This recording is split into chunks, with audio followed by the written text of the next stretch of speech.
Hello, I stood in the middle of the living room, my eyes fixed on my wife, Emily, as she sat there, visibly shattered. The silence between us was thick, filled with tension and 100 unspoken thoughts. Then, without saying a word, I turned toward Charlotte, who seemed to have materialized out of nowhere. My hand gripped her firmly by the waist, and in a single, impulsive motion, I bent her over the couch, right there in front of Emily. It was raw, reckless, and utterly degrading. But before we get deeper into the chaos that unfolded, let me take you back to where it all began. For a decade, Emily and I had what most people would call a picture-perfect marriage. Our home was a reflection of that. A sprawling estate I designed with my own two hands. Every room, every detail was meticulously crafted, mirroring the love and dedication I felt for Emily. Our relationship was rooted in trust and mutual admiration, and together, we had built a life that felt untouchable. "Are you ready, sweetheart?" I called out, fiddling with my cufflinks at the base of our grand staircase. Another charity gala was on the agenda, another evening spent mingling with the city's elite. Emily emerged at the top of the stairs, descending with a grace that made time slow down. She wore a sleek black dress that clung to her figure in all the right ways. "Sorry to keep you waiting, Nathan.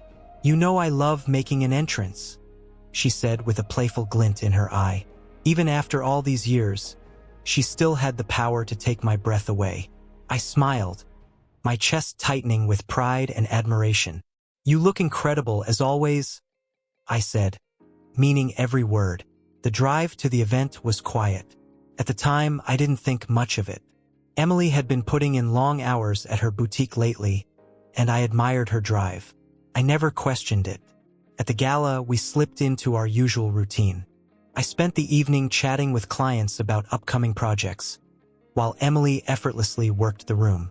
I spotted her several times across the crowd, her laughter carrying above the din, her hand lightly resting on someone's arm as she spoke. It all felt so familiar, so normal. On the way home, I broke the silence. "Another great night. Did you manage to spark any new interest in the boutique?" Her smile faltered just slightly, but she responded smoothly. "Oh, you know how these things are. It's all about planting seeds." I nodded, letting it go. That was how our marriage worked, built on trust, with no need for interrogation. But as we pulled into our driveway, a strange unease crept into my chest. It was fleeting, a quiet whisper that hinted at cracks in the foundation I'd thought was solid. The next morning, I woke up early, as I always did.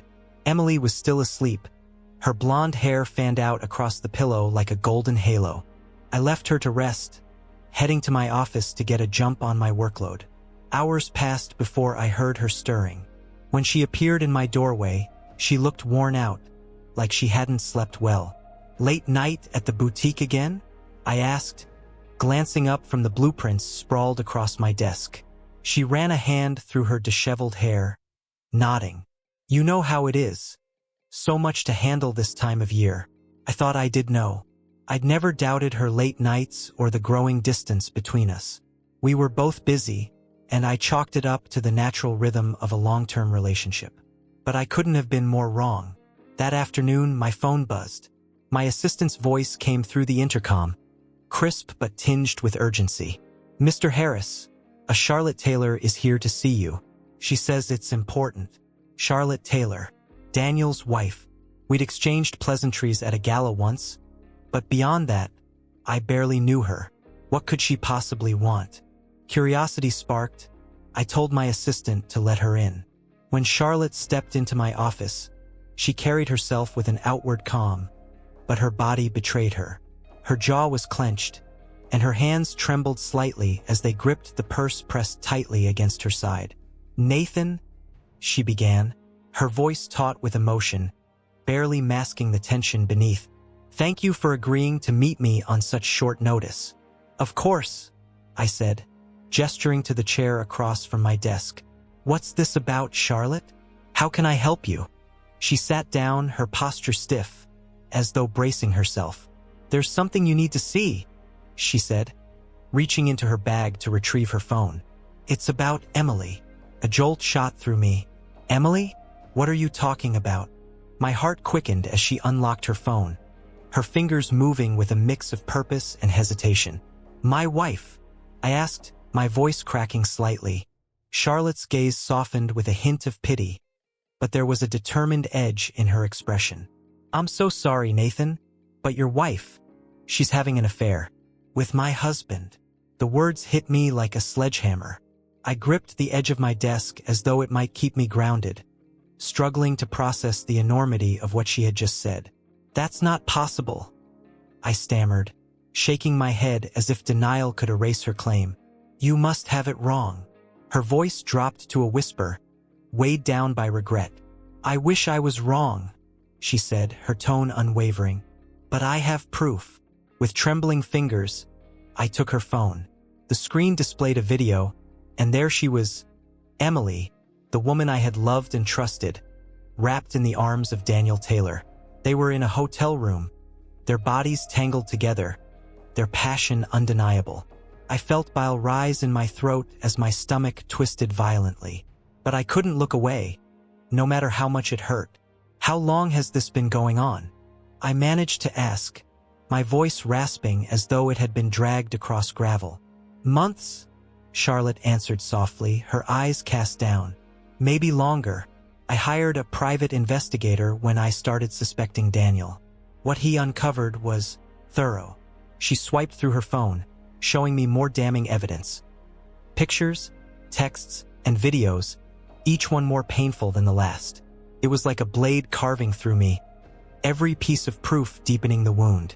"I'm truly sorry, Nathan," Charlotte said, her voice steady but laced with empathy. "I've been living with this for weeks, trying to figure out the best way to tell you. But you needed to know." I sank back in my chair, feeling hollow and unsteady, as though the ground had vanished beneath me. The initial shock began to fade, replaced by a cold, seething anger. Everything began to make sense. Emily's late nights at the boutique, the growing distance between us, the lukewarm affection. It all clicked and the realization burned. "Thank you for telling me," I said, surprised by how even my voice sounded. "I mean it. I appreciate your honesty." Charlotte nodded, her expression shifting to one of respect. "You're handling this better than I thought you would." "Oh, don't be fooled," I said with a bitter chuckle. "I'm not handling this well at all. I'm just processing." "I get it," she replied, her voice softening. "I've had more time to wrap my head around it. But, Nathan, I didn't just come here to break the news." I raised an eyebrow, curiosity flickering despite my turmoil. "What are you saying?" Leaning forward, her eyes sharpened with resolve. "I want revenge on them, both of them, and I think you do too." Her words struck a chord deep within me. The pain of betrayal was no longer just pain. It was evolving into something darker, something stronger. "You're not wrong," I admitted, a slow, mirthless smile spreading across my face. "I'm filing for divorce," Charlotte said firmly. "But that's not enough for me. I want to destroy Daniel, strip him of everything. And I want to help you do the same to Emily." The planner in me, the architect who thrived on structure and strategy, began piecing things together. "What are you suggesting?" I asked, my tone shifting to one of steely determination. For the next hour, we pored over the evidence she had compiled. We laid out strategies like a blueprint, exploiting weaknesses, turning mutual friends into allies, and planning how to strip them of their standing and pride.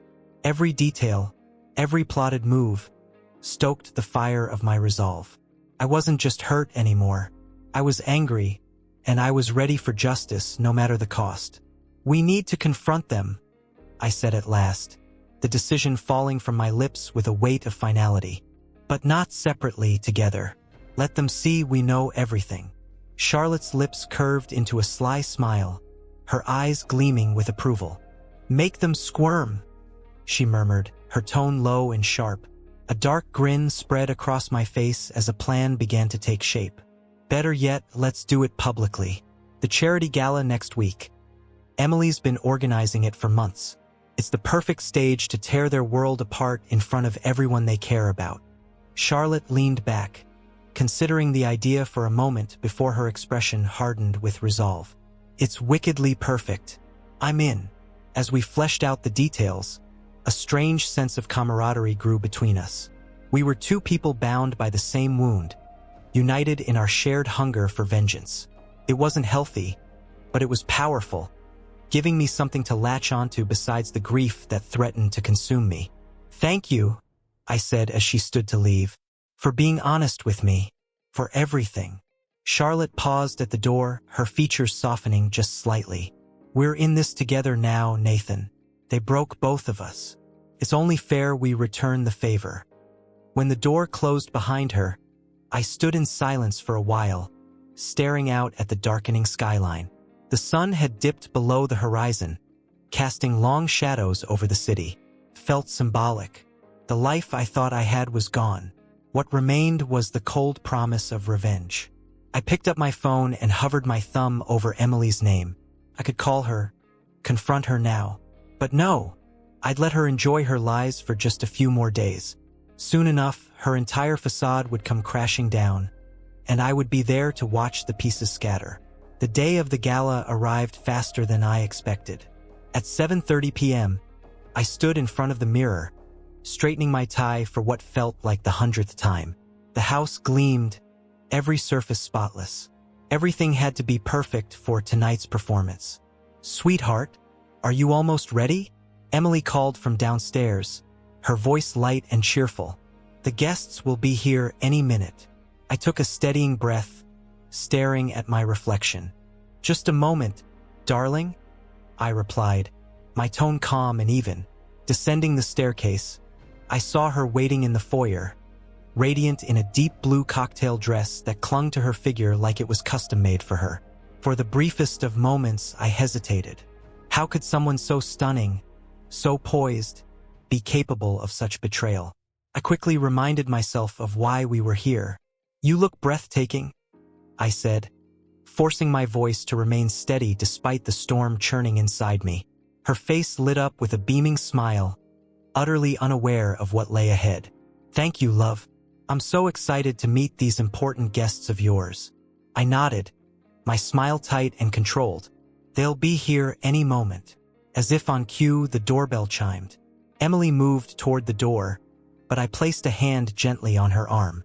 "Let me get that," I said coolly, already walking past her.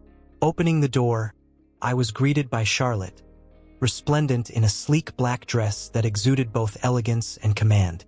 Our eyes met, and without exchanging a word, we both knew this was the moment. "Charlotte," Emily said, her voice faltering slightly as recognition dawned. "What a surprise." Charlotte's smile was sharp, almost predatory. "Emily, darling, it's been far too long." She stepped inside with an air of confidence, her gaze fixed squarely on Emily. I watched Emily's expression closely. A fleeting flicker of unease crossed her face before she masked it with polite enthusiasm. "Can I offer you both a drink?" I asked, moving toward the bar cart as casually as possible. "Scotch neat," Charlotte said smoothly, her eyes never leaving Emily. Emily's smile had grown tight, her voice carrying a subtle tension. "White wine for me, please." As I poured the drinks, I felt the tension in the room grow thicker, like a coiled spring ready to snap. Emily fiddled with her bracelet, a nervous habit I'd noticed over the years. It was subtle, but it spoke volumes. She was already beginning to crack, and that thought alone made me smile. "So, Charlotte," Emily said, her voice strained as she tried to pierce the awkward silence. "How's Daniel? I haven't seen him at any of the recent charity events." Charlotte let out a brittle, icy laugh. "Oh, Emily, I think you know exactly where Daniel's been." Emily's eyes widened in confusion, darting toward me for some kind of explanation. I handed her the wine with a blank expression, offering no clues. "Why don't we move to the dining room?" I suggested, gesturing toward the beautifully set table waiting for us. Emily hesitated for a moment but eventually followed, her steps cautious. As we settled into our seats, her discomfort became increasingly obvious. She glanced back and forth between Charlotte and me, trying to piece together the thick tension that hung in the air. Every movement, every word she spoke, carried a nervous energy that she couldn't fully disguise. The dinner began with forced smiles and hollow small talk, each exchange laced with veiled meanings that Emily clearly struggled to grasp. Charlotte maintained an air of effortless poise, her words calm but sharp enough to cut. "This is absolutely lovely, Nathan," Charlotte said sweetly, her tone practically dripping with sarcasm. "You've always had such a remarkable eye for detail." "Thank you," I replied smoothly, matching her tone with ease. "I've always believed in paying close attention to the little things." Emily fidgeted with the edge of her napkin, her fingers betraying her unease. "So, Charlotte," she said, her voice faltering slightly, "what kind of work are you in? I don't think we've ever discussed it." Charlotte's smile widened, her gaze predatory. "Oh, a little bit of everything," she said airily. "But lately, I've been focusing on investigative work." The blood drained from Emily's face, and she hastily took a gulp of her wine, nearly choking in the process. "Are you okay, dear?" I asked, feigning concern. "Yes, fine," she stammered, coughing lightly. "It just went down the wrong pipe." The conversation limped forward, but the atmosphere shifted with each passing moment. By the time we moved to the living room for after-dinner drinks, Emily's nerves were palpable. She darted glances at Charlotte and me, the pieces slowly beginning to fall into place. "Emily," Charlotte began, settling gracefully into an armchair, her movements deliberate and composed. "I've always admired your dedication to your boutique. All those late nights must really take a toll." Emily let out a nervous laugh, the sound high-pitched and shaky. "Oh, you know how it is. The fashion business never really slows down." "True," I added smoothly. "And all those business trips must make it even harder. It's impressive you managed to juggle it all." Emily's eyes flicked between us, panic flickering behind her carefully maintained expression. I'm not sure what you mean," she said weakly. "Oh, I think you do," Charlotte said, leaning forward slightly, her voice low and menacing. "In fact, I think you know exactly what we're talking about." Without hesitation, Charlotte pulled out her phone and handed it to me. My fingers were steady as I took it, despite the rush of adrenaline coursing through my veins. I turned the screen toward Emily and pressed play. "Emily," I said softly, my voice unervingly calm, "there's something you need to see." The video came to life, displaying Emily locked in a passionate embrace with Daniel in a hotel room. The sight of them together, so intimate, made her gasp audibly, her hand flying to her mouth. This isn't real," she whispered, her voice trembling. "Oh, it's very real," Charlotte said, her tone colder than ice. She began scrolling through more evidence. Photos, videos, text messages, all damning, all undeniable. Each image struck like a hammer blow, shattering whatever excuses Emily might have prepared. Her face turned ashen, her breaths coming in shallow gasps. "Nathan, I can explain," she stammered, her voice breaking. I raised a hand, cutting her off. "There's nothing left to explain, Emily.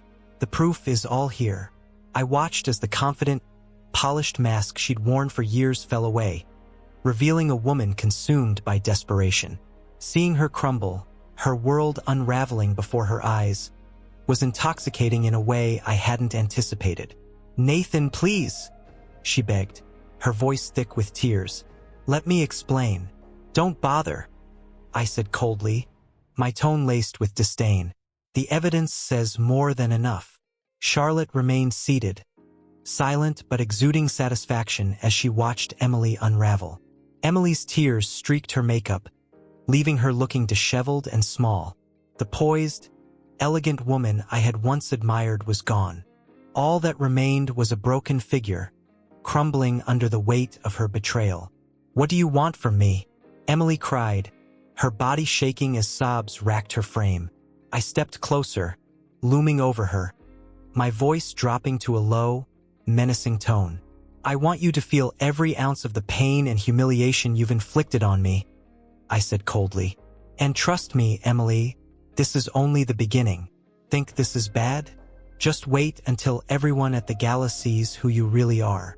Her eyes widened in horror, her tears streaming freely. "No, Nathan, please," she begged, her voice trembling. "Not the gala. I've poured so much into it. You can't do this." A bitter sneer spread across my face. "Oh, I can. I can tear apart your reputation. Destroy everything you've worked so hard to build. Fitting, isn't it? Considering that's exactly what you did to our marriage." Emily crumpled to the floor, her sobs echoing through the room.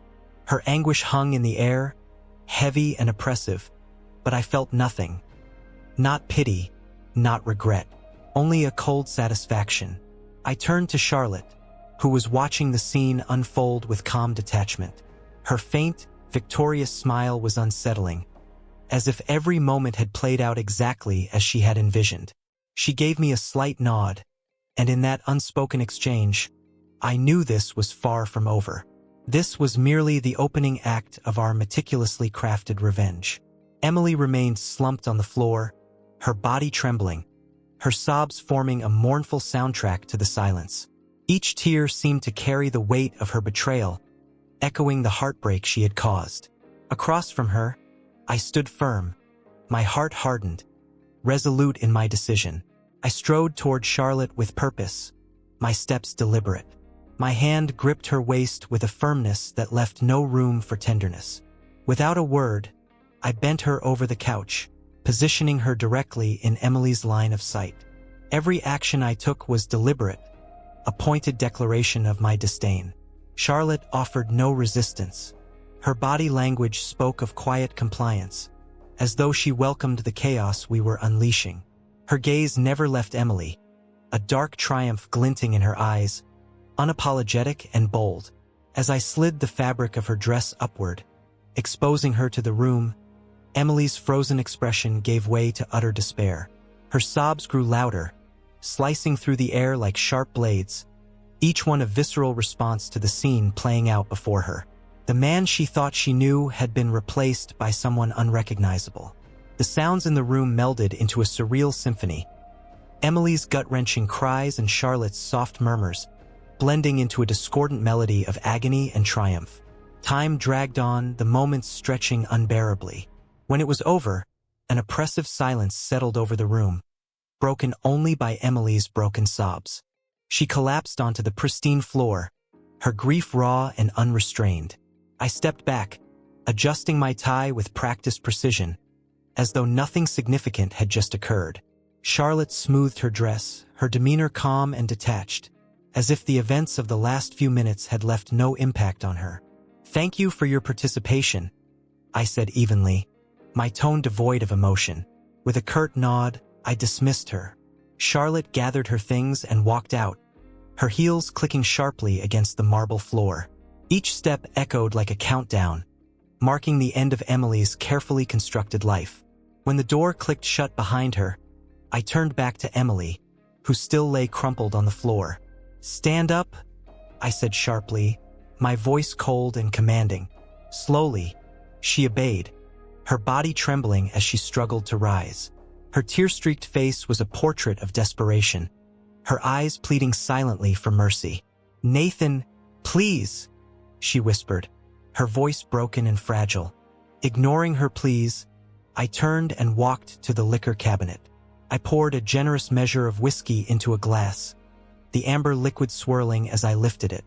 The warmth of the drink was a stark contrast to the icy satisfaction coursing through me.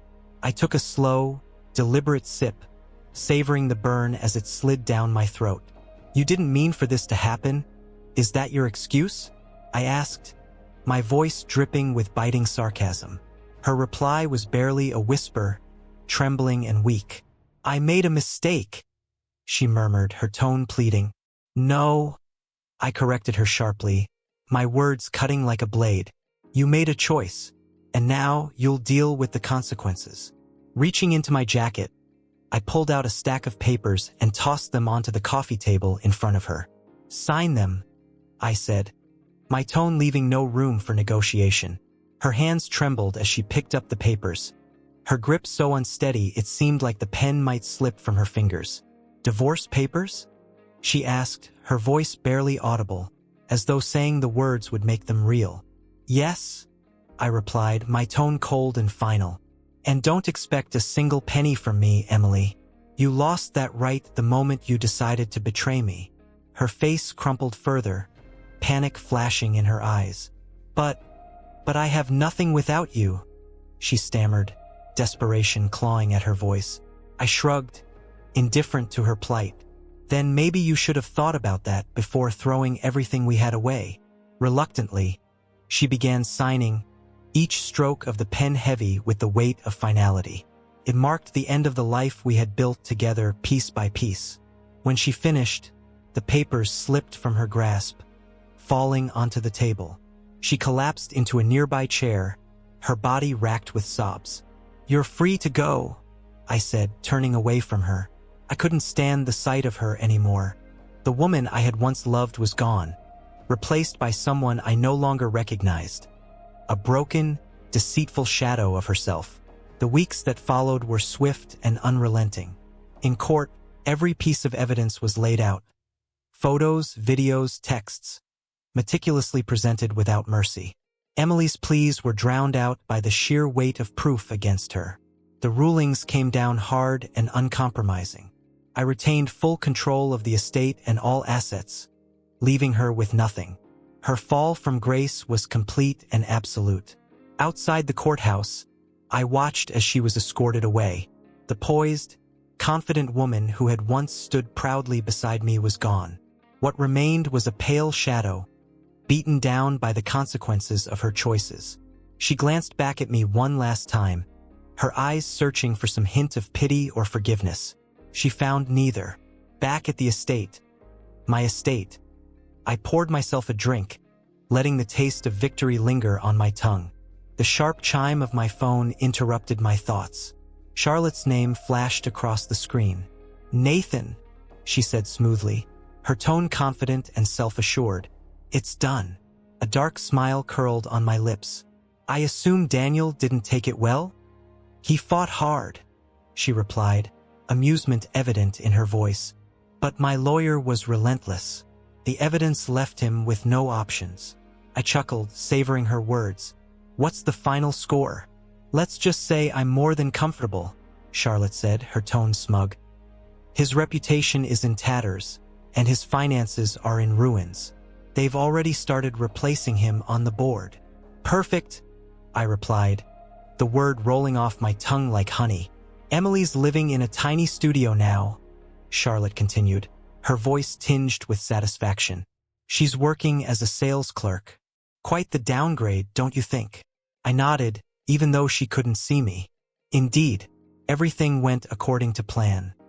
It certainly did, she agreed, a note of triumph in her voice. Care to celebrate?